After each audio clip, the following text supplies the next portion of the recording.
What if your body isn't where healing actually starts? What if the switch is flipped in your spirit, coded by your mind, and only then shows up in your body?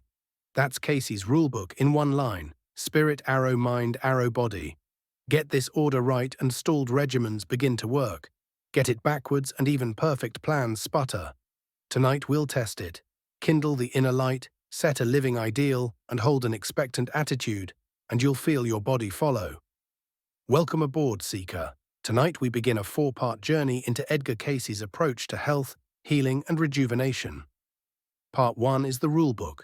Cayce taught that healing begins in the spirit, is programmed by the mind, and then expresses in the body. Spirit, arrow, mind, arrow, body. In that order. Get this order right, and everything else begins to work. Cayce called spirit the life force. It is in everything living, and it is the animating spark inside every cell. When that inner light is dull, your system struggles to fire. When it is bright, the body can revive and rebuild. So the first law of healing is simple. Kindle the inner light. No one can do that for you. You open the door from within. The mind is next. Your body listens to your thoughts and attitudes. If a quiet voice inside keeps saying, "I'm not worthy," or "this won't work," the process stalls before it starts. Cayce urged people to hold an expectant attitude. Not, "let's try this," but "I expect good to come from this." Expectancy is fuel. It is permission for the life force to move. Cayce also asked seekers to set an ideal. An ideal is a living standard you use to measure your thoughts, words, and actions. Write it in pencil. It will evolve as you grow. The ideal places your mind in harmony with your spirit and gives the body a clear program to follow. Now, why does love matter so much in a healing talk? Because Cayce said the greatest forces are simple: faith, hope, and love. And the greatest of these is love. Love moves you out of self and into cooperation. In his framework, selfishness is the root of every other imbalance.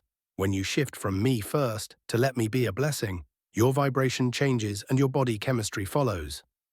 Cayce often pointed people to the fruits of the spirit. These are not just nice words. They are actual states you can practice until they become your tone. Kindness, patience, gentleness, mercy, humility, peace, joy, and self-control.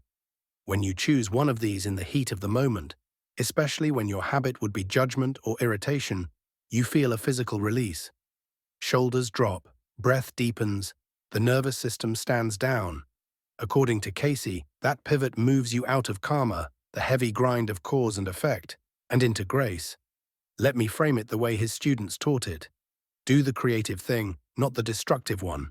If your inner talk turns harsh about yourself or others, catch it and choose the life-giving response. It is not about pretending. It is about choosing the state that strengthens you rather than the one that weakens you. Cooperation is lesson 1 in Cayce's study groups.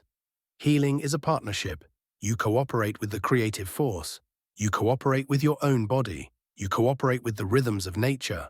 You cooperate with other people.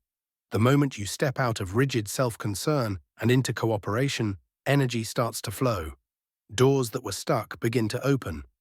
Cayce's view of the soul is simple and dignifying.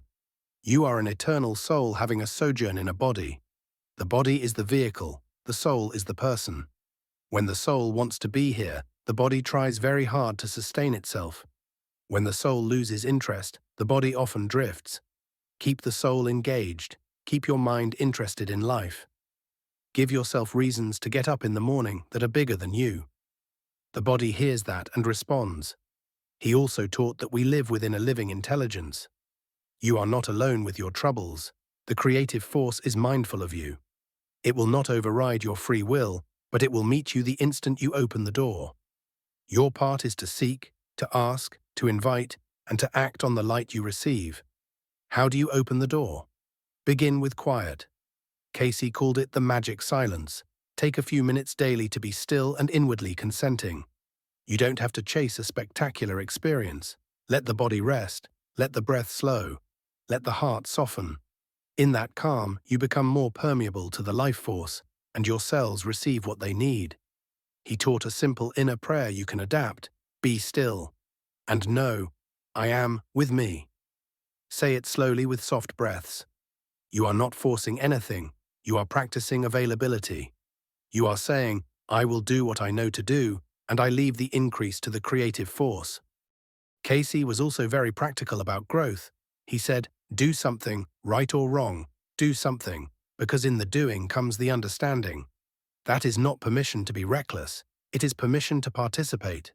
If you wait for perfect clarity, you will wait forever.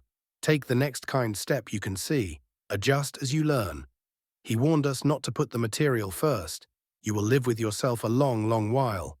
Get acquainted with your deeper motives. Ask yourself why you want to be healthy. To show up for my family. To serve with joy. To finish my good work. A clear why focuses the mind and invites the spirit to move.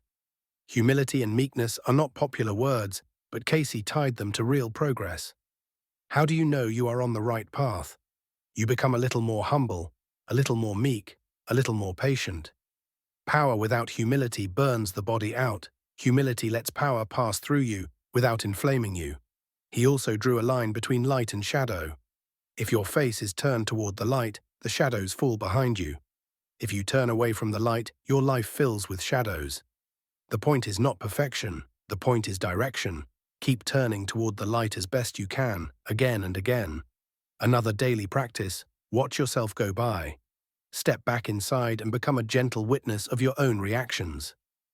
There I am rushing. There I am hardening. There I am judging. This is not self-attack. It is honest noticing. The moment you notice, you have a fresh chance to choose the creative response. Over time, you will see patterns soften. The body will register that change as relief. Cayce loved this question. Are you walking in grace or in karma? When you hold a creative attitude and practice the fruits of the spirit, you rise into grace. Life still brings challenges, but you are carried differently. When you slip back into fear, doubt, resentment, and self-will, you feel the drag again. Check your state. Choose the current you want to ride. He also spoke of ideals as a measurable standard. Try this tonight. Write a one-sentence ideal in pencil. Something like, I choose to be a channel of kindness and clarity.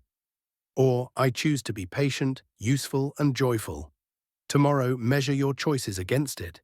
Not to punish yourself, but to steer yourself. That one practice alone can change your disposition within a week. Let's talk about expectation again, because it is that important. When you enter any therapy, prayer, meditation, massage, a doctor's care, hold an expectant attitude. Expectancy is not denial. Expectancy is permission. It is you saying to your body, help is here, receive it. People who held that stance in the readings consistently did better than those who approached their care as a desperate gamble. Cayce placed love at the core because love is the antidote to the isolating force of selfishness. He even said that many so-called sins are just variations of self-involvement. When you choose charity, love that moves outward, you become companionable to the creative force. You begin to live in step with the source of life, and that step is health-giving. He spoke often about cooperation with others. Participate in the life around you. Offer a hand, join a circle, pray for someone, and then check on them. When you live as if you are part of a living whole, your inner life brightens. The cells in your body notice. They behave differently under those conditions. Now a word about expectations around meditation. Many people assume meditation must be dramatic. Cayce's counsel is gentler. Do what you know to do, and leave the results to the creative force. Much of true growth is subtle. You will notice small shifts. A softer voice inside, a quicker return to calm, an easier kindness. Celebrate those. They are the foundation upon which greater light is given. He also taught that we receive guidance most easily in sleep when the outer self is subdued.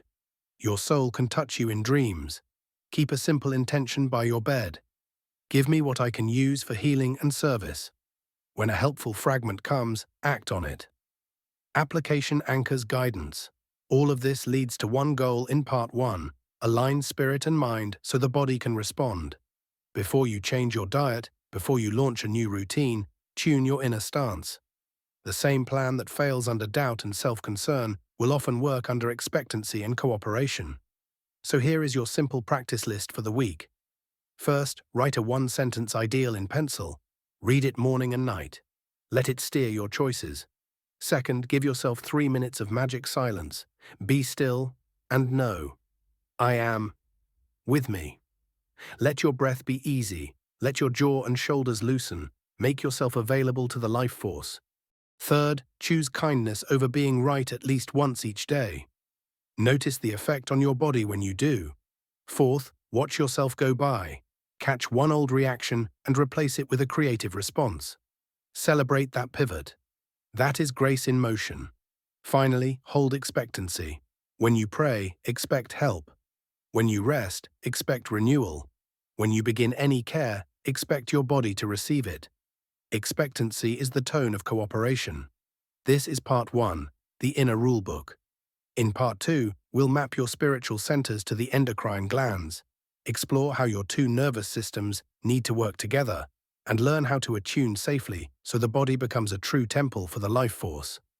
Until then, keep your ideal close, keep your silence daily, and keep choosing kindness. Your body is listening. Your life is ready to respond. If this message speaks to you and you'd like to keep exploring Cayce's lost teachings with us, please like this video and subscribe to Mystic Podcast Cruise so you won't miss the next part of this healing series. Each week, we open another chapter of Cayce's wisdom, together, calmly, and with purpose. Until then, keep your ideal close, your heart expectant, and remember, your body is listening.